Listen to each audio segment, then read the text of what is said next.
Livre d'Esther, chapitre 1. C'était au temps d'Assuérus.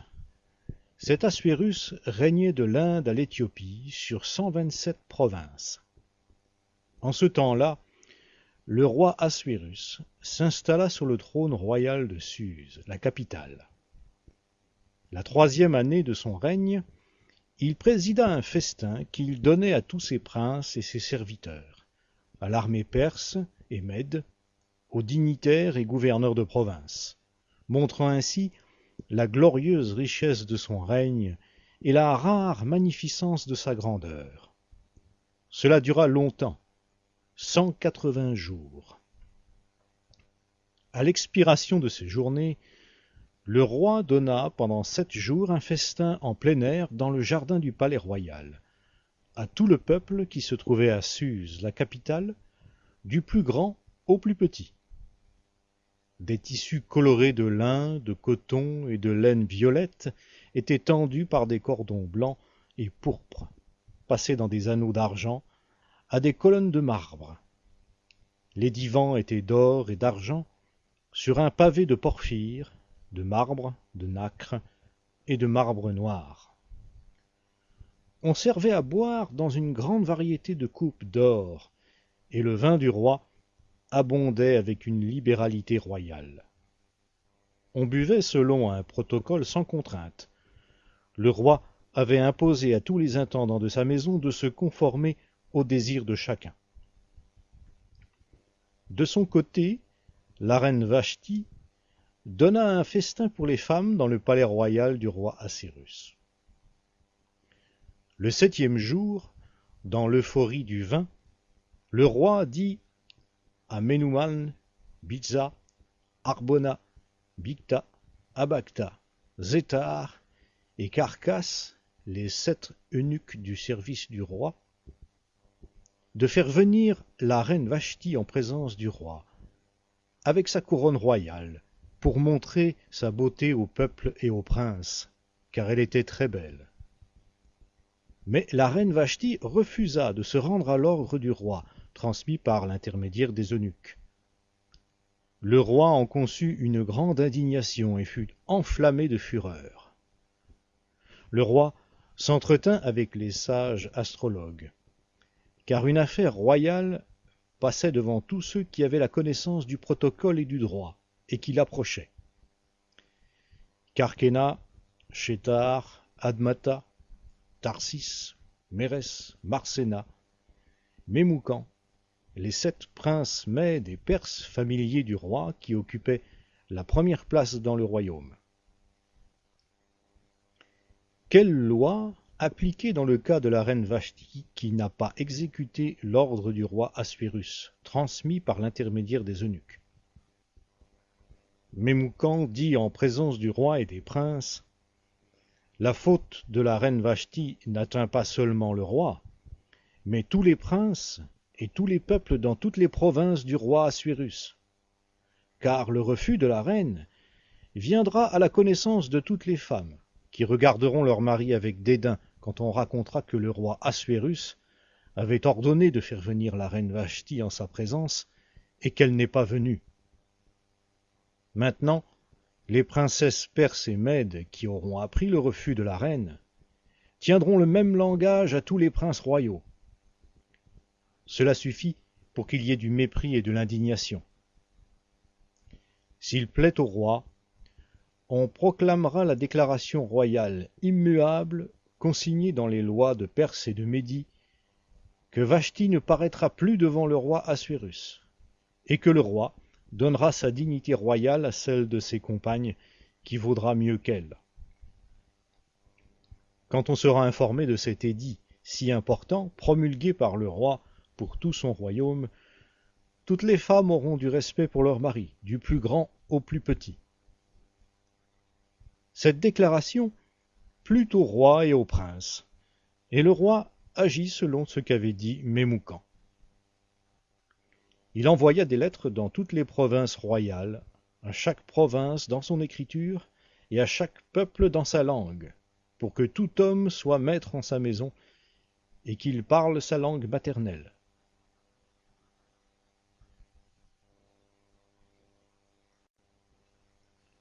Chapitre 2.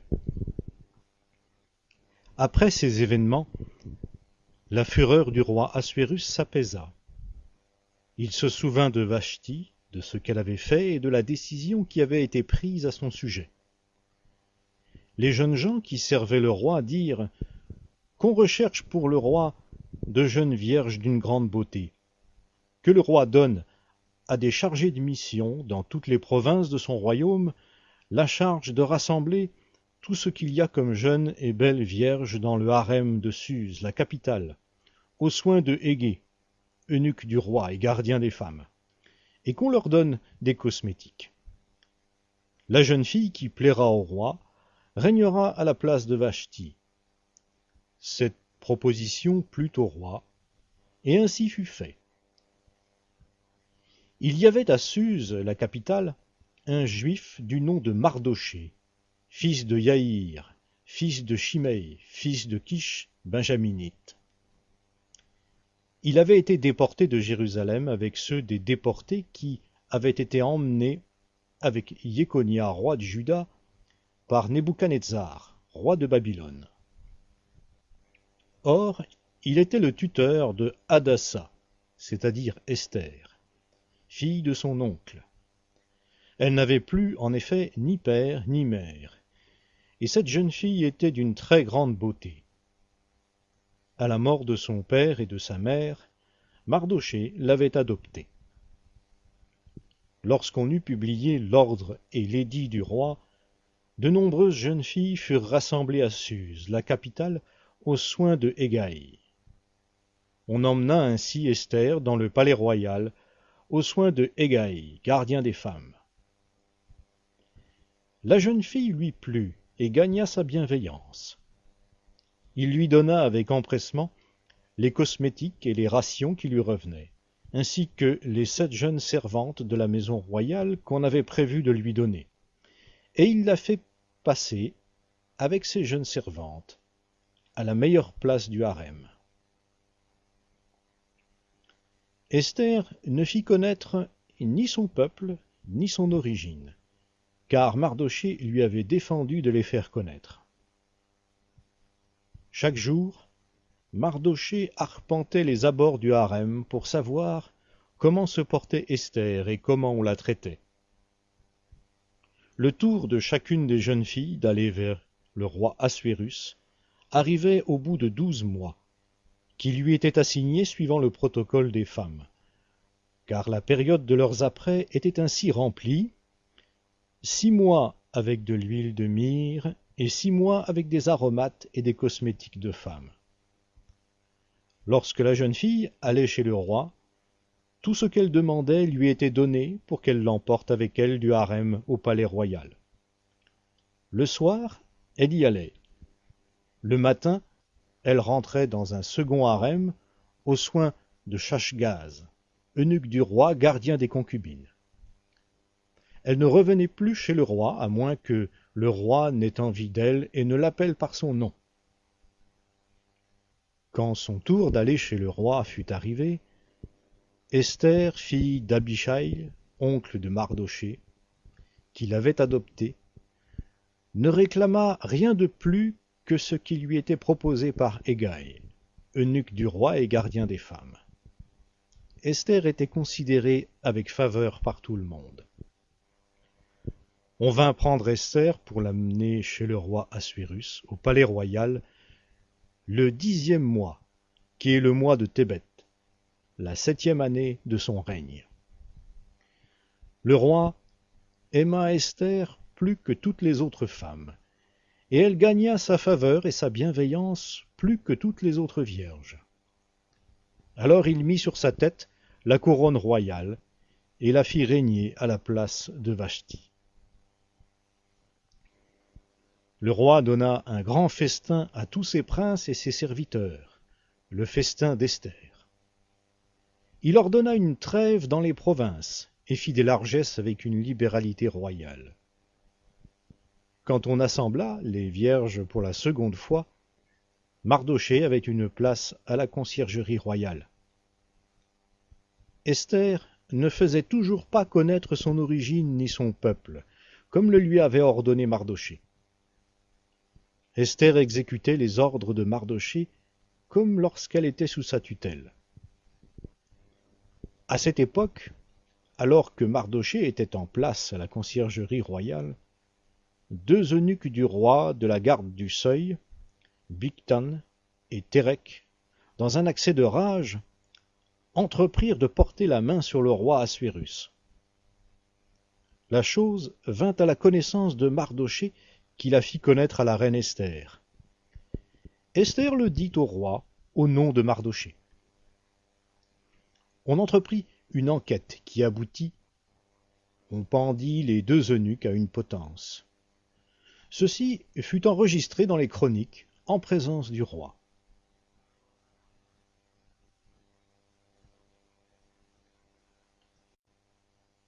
Chapitre 3. Après ces événements, le roi Assuérus distingua Haman, fils de Hammédatha l'Agagite.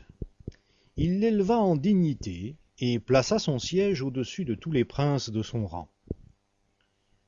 Tous les serviteurs du roi en place à la conciergerie royale s'inclinaient et se prosternaient en l'honneur de Haman. Le roi en avait donné spécialement l'ordre. Pourtant, Mardochée ne s'inclinait ni ne se prosternait.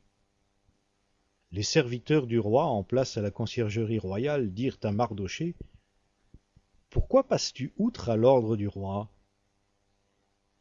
Ils lui posaient la question chaque jour, mais il ne les écoutait pas. Ils firent alors un rapport à Haman pour voir si Mardochée, qui leur avait rapporté qu'il était juif, s'en tiendrait à son attitude. Haman vit que Mardochée ne s'inclinait ni ne se prosternait en son honneur, et Haman fut rempli de fureur. Il considéra avec dédain l'idée de porter la main sur le seul Mardochée. On lui avait signalé en effet le peuple auquel appartenait Mardochée. Haman entreprit d'exterminer de tout le royaume d'Assuérus tous les Juifs, le peuple de Mardochée. Le premier mois, qui est le mois de Nisan, la 12e année du règne d'Assuérus, en présence de Haman, on jeta le pour, c'est-à-dire le sort, sur chaque jour du premier au 12e mois, qui est le mois d'Adar. Haman dit au roi Assuérus: « Il y a un peuple à part. Ils sont partout, infiltrés parmi tous les peuples, dans toutes les provinces de ton royaume. Leurs lois les distinguent de tout peuple, et ils n'exécutent point les lois du roi. Il ne vaut rien pour le roi de les laisser en repos. Qu'il plaise au roi de signer leur perte, et je pèserai 10 000 talents d'argent entre les mains des fonctionnaires du royaume pour les verser dans les coffres du roi. » Le roi retira le sceau de son doigt et le donna à Haman, fils de Hammédatha l'Agagite, adversaire des Juifs. Le roi dit à Haman: « L'argent t'est abandonné, ainsi que ce peuple. Fais-en ce qu'il te plaira. »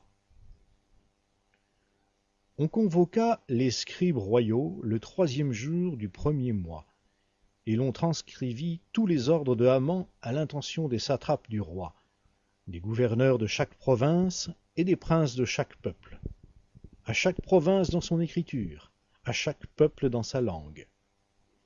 Ce fut écrit au nom du roi Assuérus et scellé du sceau du roi. Les lettres furent envoyées par l'intermédiaire des courriers à toutes les provinces du roi.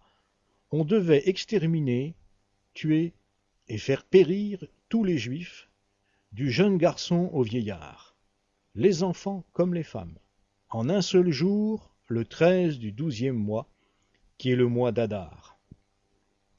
On pouvait les piller pour en prendre du butin. Il y avait une copie du texte pour communiquer à chaque province l'édit qui devait être rendu public dans tous les peuples, afin qu'ils se tiennent prêts pour ce jour-là. Les courriers sortirent en hâte par ordre royal, et l'édit fut communiqué à Suse, la capitale. Le roi et Haman s'installèrent pour boire. La ville de Suse était en pleurs.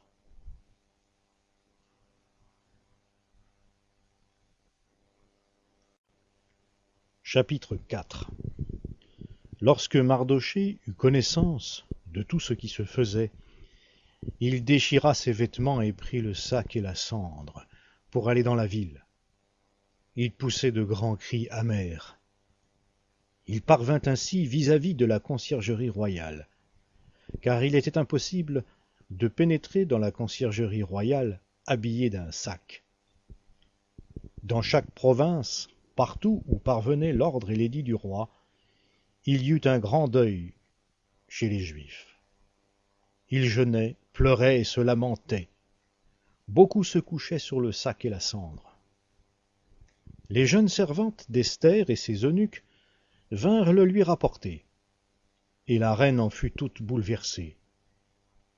Elle envoya des vêtements pour en habiller Mardochée à la place du sac qu'il avait sur lui, mais il n'accepta pas. Alors Esther appela Hattak, l'un des eunuques que le roi avait commis à son service. Elle lui donna des ordres au sujet de Mardochée pour savoir de quoi il s'agissait et quelle en était la raison. Hattak sortit vers Mardochée sur la place de la ville, vis-à-vis de la conciergerie royale. Mardochée lui rapporta tout ce qui lui arrivait, ainsi que le détail de l'argent que Haman avait promis de peser dans les coffres du roi pour qu'on fasse périr les Juifs. Il lui donna aussi une copie du texte de l'édit d'extermination qui avait été publié à Suse. Il la montrerait à Esther et lui ferait un rapport en lui ordonnant d'aller chez le roi pour demander grâce et l'implorer en faveur de son peuple. Hattak vint rapporter à Esther les paroles de Mardochée. Esther dit à Hattak, en lui ordonnant de le rapporter à Mardochée, « Tous les serviteurs du roi, ainsi que le peuple de toutes les provinces royales, savent que quiconque, homme ou femme, se présente au roi dans la cour intérieure sans avoir été convoqué, est mis à mort en vertu d'une loi, la même pour tous. Seul peut rester en vie celui à qui le roi tend son sceptre d'or. Or moi, voilà 30 jours que je n'ai plus été invité à venir chez le roi. » On rapporta les paroles d'Esther à Mardochée. Mardochée fit répondre à Esther, « Ne t'imagine pas, Majesté, que tu échapperas seul d'entre tous les Juifs. Car si tu continues à te taire en cette occasion, le soulagement et la libération des Juifs surgiront d'un autre côté, alors que toi et la maison de ton père vous périrez. D'ailleurs, qui sait si ce n'est pas pour une occasion comme celle-ci que tu es parvenu à la royauté. » Esther fit répondre à Mardochée, « Va, rassembler tous les Juifs qui se trouvent à Suse. Jeûnez à mon intention, sans manger ni boire pendant 3 jours, 24 heures sur 24. Moi aussi, je jeûnerai de même avec mes jeunes servantes. Dans ces conditions, j'irai chez le roi malgré la loi. Si c'est pour ma perte, je périrai. »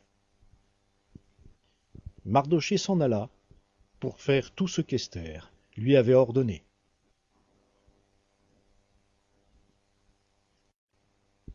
Chapitre 5. Quand le 3e jour fut arrivé, Esther revêtit les insignes de la royauté et se présenta dans la cour intérieure du palais royal, face au palais. Le roi siégeait sur son trône royal dans le palais, face à l'entrée de l'édifice. Au moment même où le roi vit la reine Esther debout dans la cour, elle obtint sa faveur. Le roi tendit à Esther le sceptre d'or qu'il avait en main. Esther s'approcha et toucha la pointe du sceptre. Le roi lui dit, « Qu'as-tu, reine Esther? Quelle est ta requête? Elle te sera accordée jusqu'à la moitié du royaume. » Esther lui répondit, « S'il plaît au roi, que le roi vienne aujourd'hui avec Haman au festin que je lui ai préparé. » Le roi dit, « Pressez Haman de donner suite à l'invitation d'Esther. » Le roi et Haman vinrent au festin qu'Esther avait préparé. Pendant qu'on buvait le vin, le roi dit à Esther: « Quelle est ta demande? Elle te sera accordée. Quelle est ta requête? Jusqu'à la moitié du royaume, elle sera exaucée. » Esther répondit: « Ma demande, ma requête. Si j'ai obtenu la faveur du roi, qu'il plaise au roi d'accorder ma demande et d'exaucer ma requête. Que le roi vienne avec Haman au festin que je leur préparerai, et demain je répondrai explicitement au roi. » Haman sortit ce jour-là, le cœur plein de joie et d'euphorie. Soudain, Haman vit Mardochée à la conciergerie royale. Celui-ci ne se leva pas et ne s'écarta pas devant lui. Alors Haman fut rempli de fureur au sujet de Mardochée. Mais il se domina et rentra chez lui. Il envoya chercher ses intimes et sa femme Zérech. Haman leur fit le compte de sa richesse prestigieuse, du nombre de ses fils, de toutes les façons dont le roi l'avait distingué en l'élevant en dignité au-dessus des princes et des serviteurs royaux. Et même, leur dit-il, c'est moi et personne d'autre que la reine Esther a invité avec le roi au festin qu'elle avait préparé. Et demain encore, c'est moi qu'elle a convié avec le roi. Et pourtant, tout cela ne vaut rien pour moi, tant que je pourrai voir ce juif Mardochée en place à la conciergerie royale.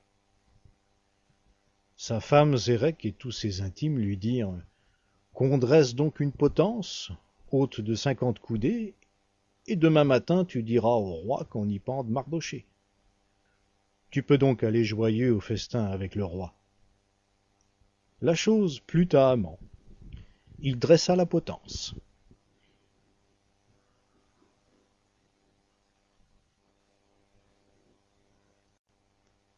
Chapitre 6. Cette nuit-là, le sommeil le fuyant, le roi se fit apporter le livre des mémoires, les chroniques, et l'on en fit la lecture devant le roi. Et l'on trouva la relation du rapport de Mardochée sur Bigthan et Térech, les deux eunuques du roi de la garde du seuil, qui avaient entrepris de porter la main sur le roi Assuérus. Le roi dit: « Quelle promotion honorifique a-t-on conférée à Mardochée pour cela ?» Les gens qui servaient le roi répondirent: « On ne lui a rien conféré du tout. » Mais, dit le roi, qui est dans la cour? C'était Haman qui arrivait dans la cour extérieure du palais royal pour dire au roi qu'on pende Mardochée à la potence qu'il avait préparée pour lui. Les gens du roi dirent: « C'est Haman qui se tient dans la cour. » Le roi dit: « Qu'il entre. » Haman entra, et le roi lui dit: « Que faire à un homme que le roi désire honorer ?» En son fort intérieur, Haman se dit: « À qui donc le roi désirerait-il faire honneur plus qu'à moi ?»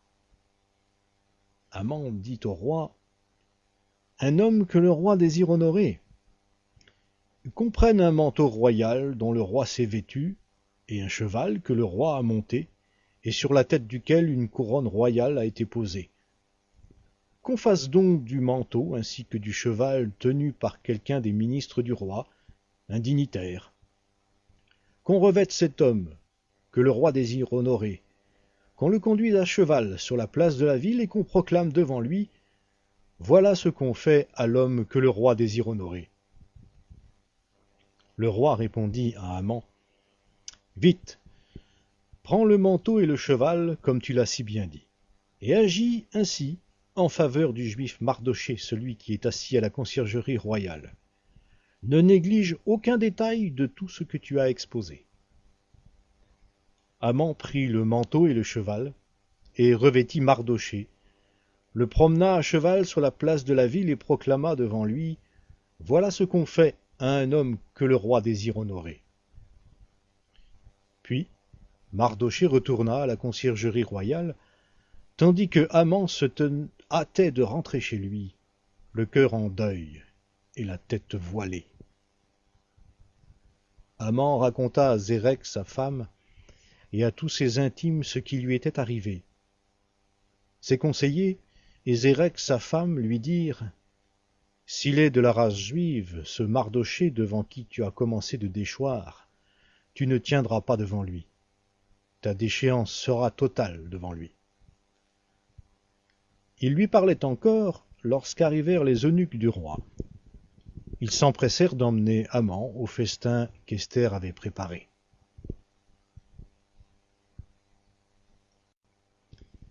Chapitre 7. Le roi et Haman arrivèrent pour festoyer avec la reine Esther. En ce second jour également, pendant qu'on buvait le vin, le roi dit à Esther: « Quelle est ta demande, reine Esther? Elle te sera accordée. Quelle est ta requête? Jusqu'à la moitié du royaume, elle sera exaucée. »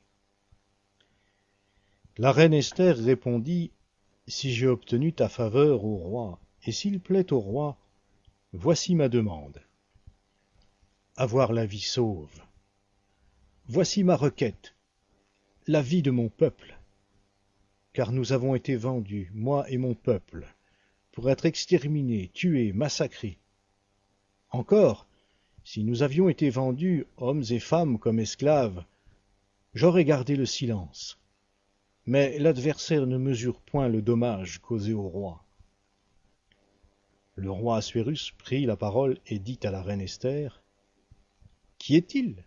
Et où est-il, celui dont le cœur est rempli de tels desseins? » Esther répondit: « L'adversaire, l'ennemi, c'est Haman, ce méchant homme. »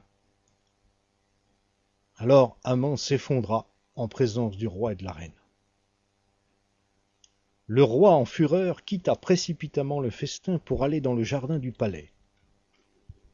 Et Haman restait là, implorant la reine Esther pour avoir la vie sauve, car il avait bien vu que pour le roi sa perte était consommée.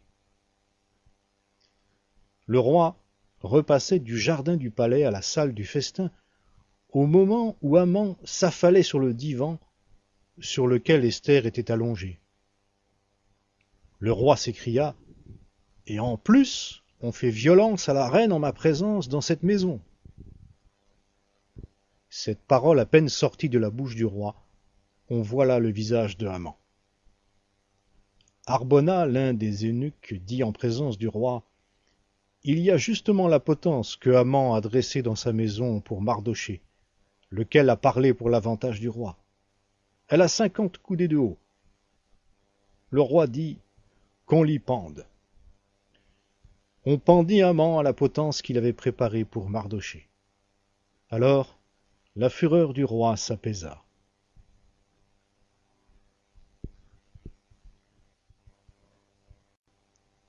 Chapitre 8.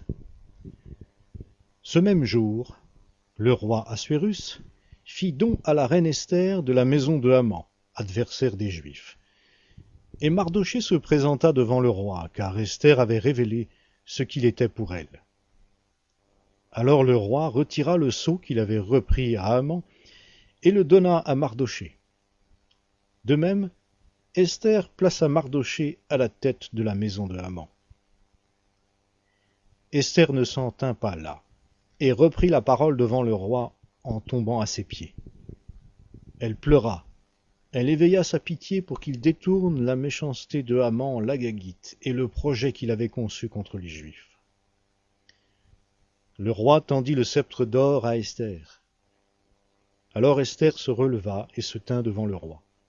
« Si le roi le juge bon, dit-elle, et si j'ai obtenu sa faveur, si la chose convient au roi, et si je lui plais, qu'on écrive pour révoquer les lettres conçues par Haman, fils de Hammédatha l'Agagite, et rédigées dans le dessein de faire périr les Juifs de toutes les provinces du roi. Comment pourrais-je donc rester indifférente à la vue du malheur qui menace mon peuple? Oui, comment pourrais-je rester indifférente à la vue de la disparition de ma lignée? »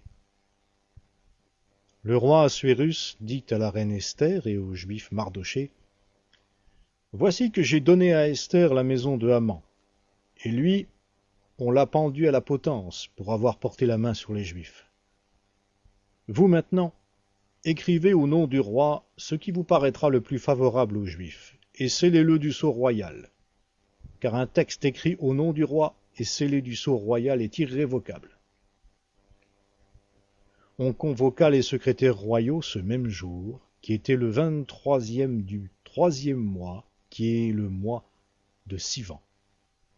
Et l'on consigna toutes les dispositions de Mardochée pour les Juifs, à l'intention des satrapes et des gouverneurs, des princes de toutes les provinces, de l'Inde à l'Éthiopie.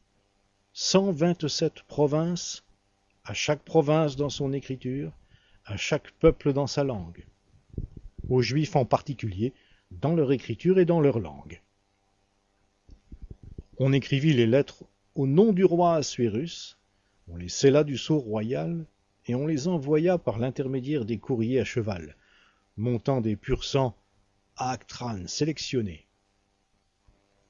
Le roi autorisait les Juifs de toute ville à se rassembler pour défendre leur vie, à exterminer, à tuer et à faire périr toutes les troupes populaires ou provinciales qui les persécuteraient, y compris les enfants et les femmes. Ils pouvaient les piller pour en prendre du butin. Ceci en un seul jour dans toutes les provinces du roi Assuérus, le 13 du 12e mois, qui est le mois d'Adar. Il y avait une copie du texte pour communiquer à chaque province l'édit qui devait être rendu public parmi tous les peuples, afin que les Juifs se tiennent prêts ce jour-là à tirer vengeance de leurs ennemis. Les courriers montant des pur-sang à Actran sortirent à bride abattue par ordre royal et l'édit fut communiqué à Suse, la capitale. Mardochée se retira de la présence du roi en vêtements royaux violets et blancs, avec une grande tiare d'or et un manteau de byssus et de pourpre. La ville de Suse était en liesse et en joie. Les Juifs étaient rayonnants de joie, d'allégresse et de triomphe. En chaque province, en chaque ville, en tout lieu atteint par l'ordre et l'édit du roi, il y eut parmi les Juifs joie et allégresse, festin et jours de fête. Beaucoup se firent Juifs parmi les gens du peuple, car la terreur des Juifs les avait saisis.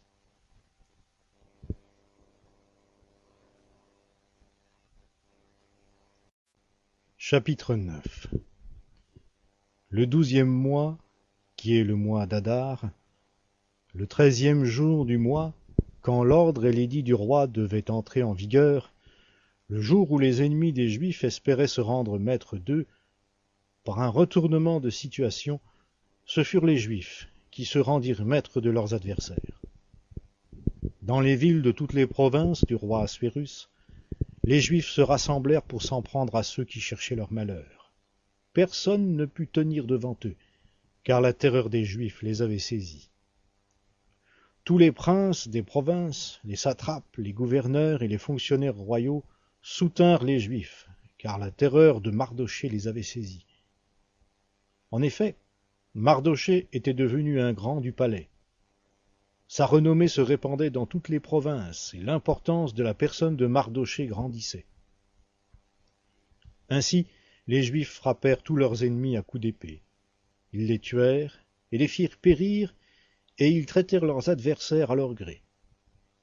Rien qu'à Suse, la capitale, les Juifs tuèrent et firent périr 500 hommes. Et Parcandata et Dalphon, et Aspata, et Porata, et Adalia, et Aridata, et Parmacta, et Arisaï, et Aridaï, et Vaïezata, les 10 fils de Haman, fils de Hamédata, adversaire des Juifs, furent tués. Toutefois, on ne se livra pas au pillage. Le jour même, le nombre des tués à Suse, la capitale, parvint au roi. Le roi dit à la reine Esther, « À Suse, la capitale, les Juifs ont tué et fait périr 500 hommes, et les 10 fils de Haman. Qu'auront-ils fait dans le reste des provinces royales? Mais quelle est ta demande? Elle te sera accordée. Quelle est encore ta requête? Elle sera exaucée. » Esther répondit, « S'il plaît au roi, qu'il soit aussi permis aux Juifs de Suse d'agir demain comme aujourd'hui, et que l'on pende les 10 fils de Haman à la potence. Le roi dit de faire ainsi. On en publia l'édit à Suse, et les 10 fils de Haman furent pendus. Les Juifs de Suse se rassemblèrent donc aussi, le 14e jour du mois d'Adar, et tuèrent 300 hommes, sans se livrer au pillage. Les autres Juifs, ceux des provinces royales, s'assemblèrent pour défendre leur vie et se garantir contre leurs ennemis. Ils tuèrent 75 000 de leurs adversaires, sans se livrer au pillage.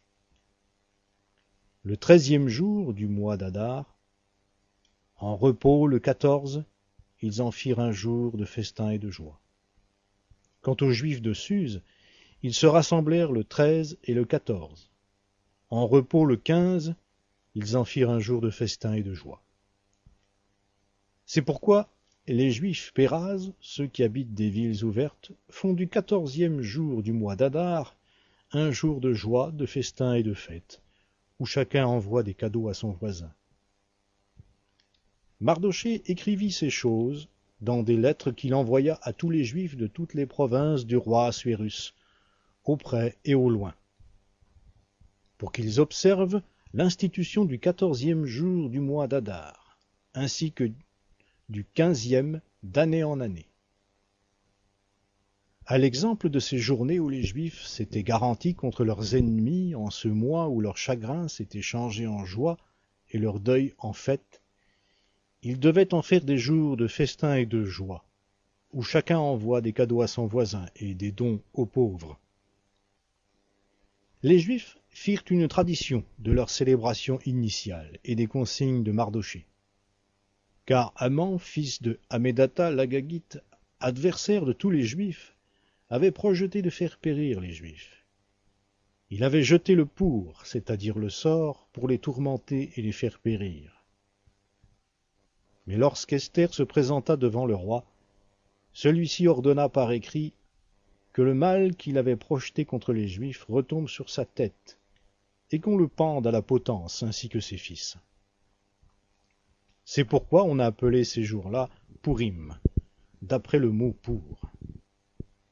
Ainsi, en vertu de tous les événements rapportés par cette lettre, de ce qu'ils en avaient vu et de ce qui leur était arrivé, les Juifs instituèrent une tradition irrévocable pour eux, pour leur descendance et pour ceux qui se joindraient à eux. On célébrerait ces 2 journées selon le mode prescrit et au temps fixé, d'année en année. On garderait le souvenir et la célébration de ces journées, de génération en génération dans chaque famille, dans chaque province, dans chaque ville. Ces jours de Pourim sont irrévocables chez les Juifs. Leur souvenir ne se perdra pas chez leurs descendants. La reine Esther, fils d'Abichaï et le juif Mardochée, écrivirent avec toute leur autorité afin de confirmer cette seconde lettre de Pourim. À tous les Juifs des 127 provinces du royaume d'Assuérus, on envoya des lettres, messages de paix et de fidélité. Ces jours de Pourim furent institués à leur date, à l'occasion de leur jeûne et de leur clameur, comme le juif Mardochée et la reine Esther les avaient institués, pour les Juifs eux-mêmes et pour leurs descendants. L'histoire d'Esther institue le rituel de Pourim. C'est pourquoi elle est écrite dans ce livre. Le roi Assuérus frappa d'un impôt le pays et les îles de la mer. Tout le récit de sa puissance et de sa vaillance, ainsi que le détail de l'élévation de Mardochée par le roi, tout cela est écrit au livre des chroniques des rois des Mèdes et des Perses. Car le juif Mardochée était le premier ministre du roi Assuérus, le grand homme des Juifs, aimé par la multitude de ses frères. Il recherchait le bien de son peuple, et parlait pour l'avantage de toute sa race.